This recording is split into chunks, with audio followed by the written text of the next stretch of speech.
Hey guys, this is Night 3D. Today I have Wonder Woman statue I'll be working on for y'all today. Right now I'm working on the zenithal highlight for this sculpture. It just adds a little bit more depth and contrast to it. I already primed it black, so I want that nice looking depth so I know where to paint, and it's easier to add my base paint to it so it's not too dark. But yeah, I'm doing this right now. I'll come back when I'm done with it.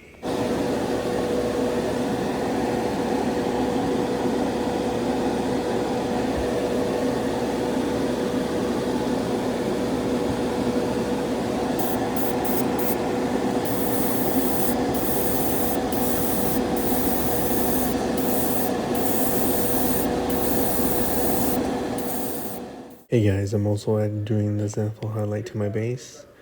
I'm doing it for the same reason as my statue, to build up that nice contrast. And I'm doing the direction of my light source just so I know where I want my light direction to be.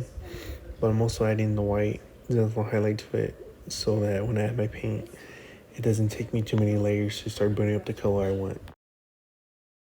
Alright guys, so now I'll be starting my skin tone. This is my base layer, which is going to be basic skin tone by Vallejo. I just want like a nice even paint on my models pieces, just so it's not too heavy or too thick or too dark. Just something light enough so I can start building my different skin tones on top of it, and so it has a nice layer. Also for these models, I'm trying to go like in the direction of my light source so it can have that nice contrast to it like always. Just so I know where I need to build more depth to it with my different skin tones. As you can tell, you can start seeing the contrast with the light and darkness. The paint, base primer I use of the black and then the white Vallejo ink. You can start seeing the contrast starting to build up.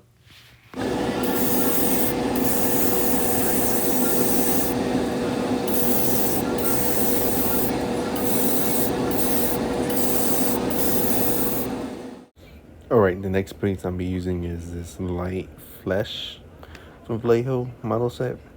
I'm just gonna do the same thing I did the last time. I'm gonna lightly go over it in the light source I want it in, and get a nice even layer on top of it. I'm just slowly blending up my skin texture and layers until I get to where I want it.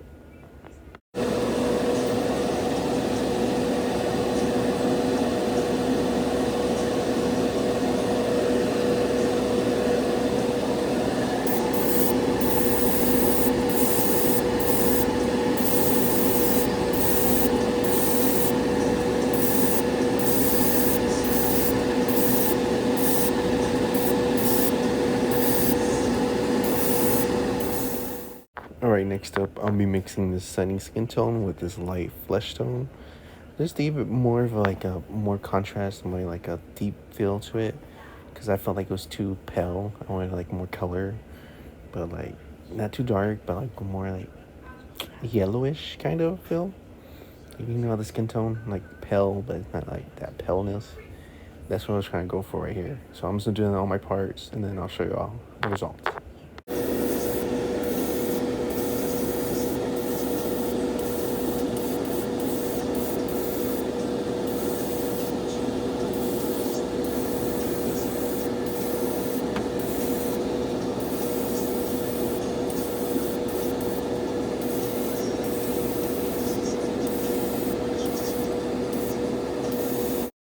Alright guys, so this is what I have for the skin tone so far.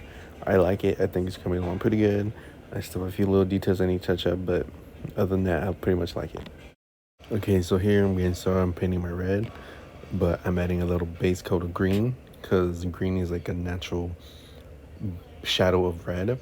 So I want to add that like a nice even layer to it so that when I add the red to it, it pops more, like it has more contrast and more depth to it. I get that real feeling because on the color wheel, red is the opposite of green, and so like green's like the shadow, what I looked up from it. So like natural shadow, so that's why I'm doing it green. It's my first time doing it, so I'm excited to see how it looks and it feels to it.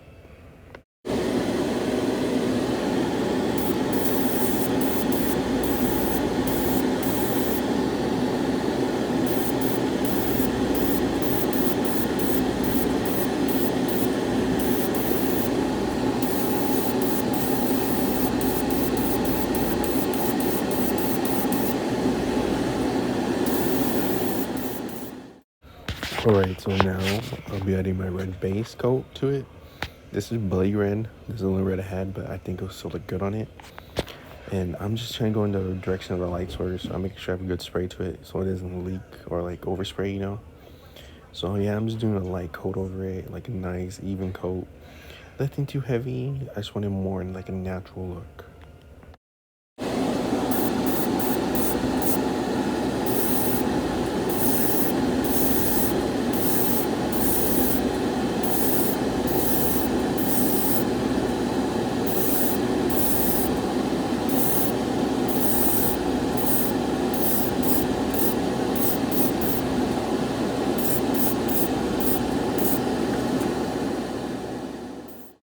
Alright guys, so this is my next piece.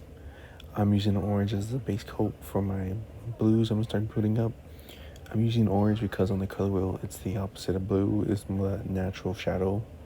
And that's what I'm trying to go for the feel of this model. And I'm just doing like a nice even base paint of Vallejo orange fire. Okay guys, so next up, I'm back to my red suit part, and I'm using this orange from Vallejo red as the base highlight, or the final highlight kind of, just so it can bring more like a different color, more orangish to the red I have. I'm going in the light source in my direction. I'm putting a nice even base paint on it. Just want to get a nice even coat, just so it can bring out the more natural looking to it, kind of, like you're gonna see in a moment.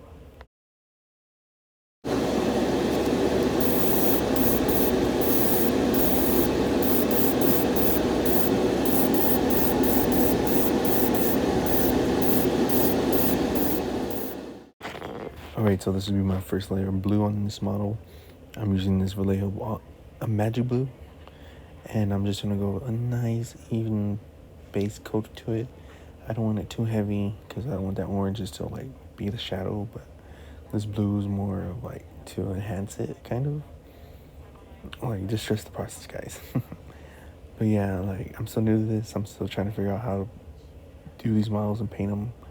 I am learning a lot from different videos on YouTube, but I am liking it, and I hope y'all like this model when it comes out.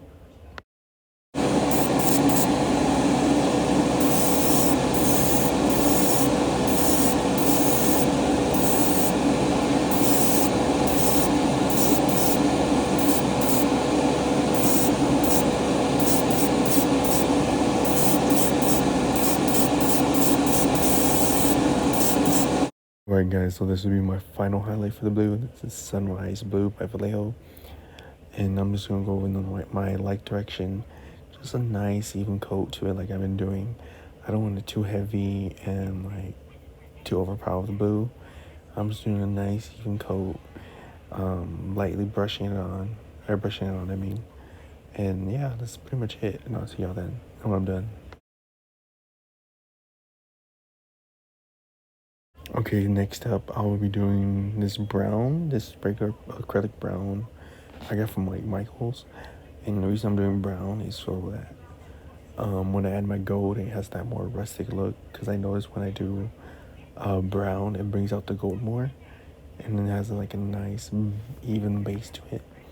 Because I used to go with purple, and it was good, but it was too bright for me. And when I did brown, it had that more rustic, rich gold look to it. So that's why I'm painting brown all over the model, all over the gold pieces right now. So this, so when I put the gold, it's more easier to put on.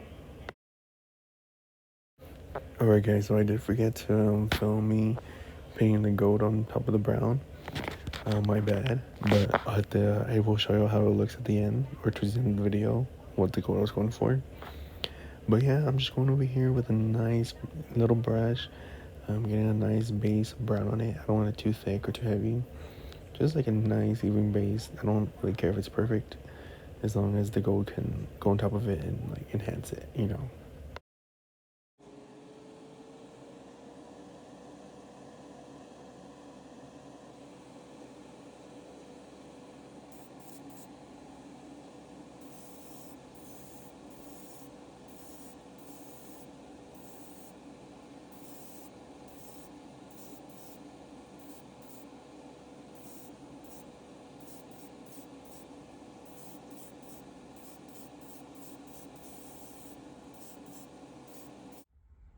Okay, so this is my final product of the gold.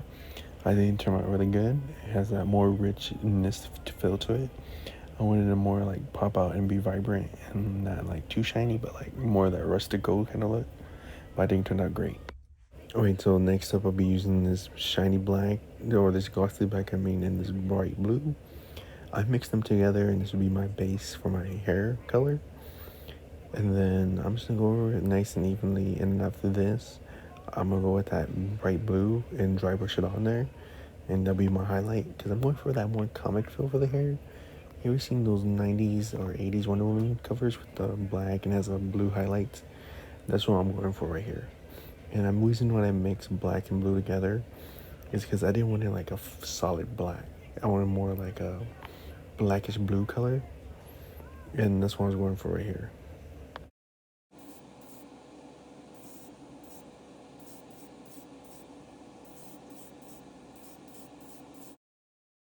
Alright guys, so now I'm starting my base. I'm using the medium gray as my first layer.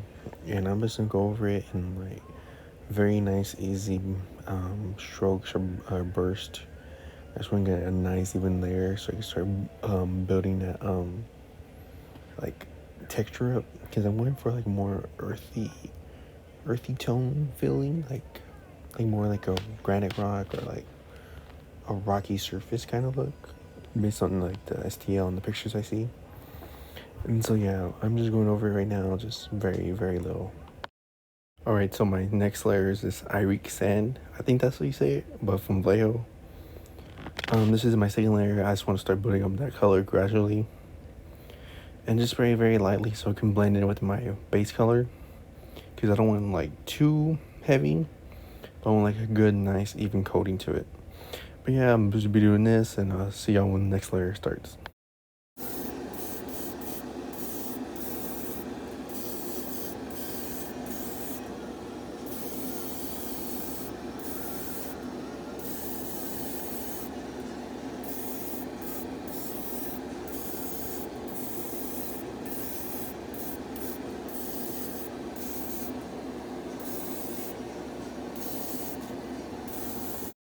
Alright, so my final highlight would be this orchid brown. It's more of like a light brownish color, because I wanted like something more yellow, but not like too yellow. Because the rock I see is like more like what's that rock you see in the desert? Like, you know, those kind of rocks. Like, that's what I was going for right here. I just wanted like very light and brown. But I think it turned out really good. Like, I'm just spraying it nice, and even in the highlight areas I see. I'm not trying to get too much deep in the cracks because I want that, you know, that contrast to it. But yeah, I was doing this, and then I'm working on my tallow next.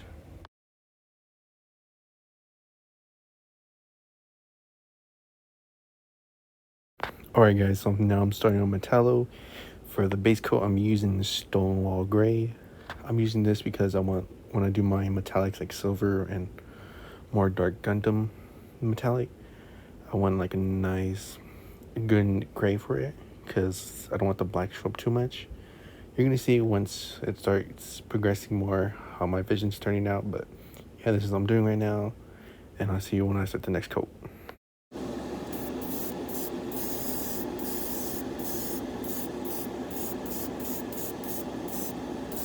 Alright guys, so this is my second coat. This is the metallic silver by Vallejo. This will be my main coat. Honestly, I want to do like as much as I can, get a nice even spray to it on this metallo. And I'm just going over all the nooks and crannies. The bottom I'm not so worried about because it's going to be connected to the base, so I'm not going to be seeing the bottom, so I don't need it to be perfect. So yeah, I'm just going to go over it nice even to light the silver I'm getting.